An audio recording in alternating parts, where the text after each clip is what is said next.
Una quarantena d'associacions de diversos llocs de l'Àsia s'han reunit al claustre de Sant Domingo a Pollença per celebrar el Yayoi Matsuri, el Festival de les Flors.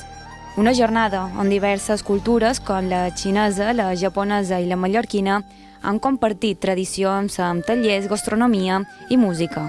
Aquest festival, diguéssim, és un intercanvi cultural on apropant les cultures asiàtiques cap a Mallorca i al mateix temps mostrant la cultura de Mallorca a totes aquestes persones estrangeres que venen i disfruten el dia a dia amb nosaltres. Hi ha Corea, Taiwan, Xina, Japó, Filipines, hi ha Mallorca, hi ha de tot un poc, hi ha tota la part d'Àsia, tot aquí concentrada. Contento de que primera vez que vamos a hacer un evento conjuntamente de mallorquines, de asiáticos, eso es muy bonito.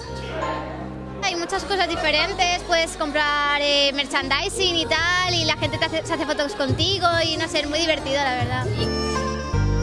Molt de pics joves que deien que estan un poc desactivats i tal volta que hi falta oportunitats per muntar i crec que des de l'Ajuntament i des de totes les institucions han de recolzar tot el que sigui. Veig que hi ha coses d'altres cultures i mira, sempre s'aprèn i sempre se veuen coses noves. Me ha sorprendido la cantidad de personas que han venido, la cantidad de juventud y ha estado precioso.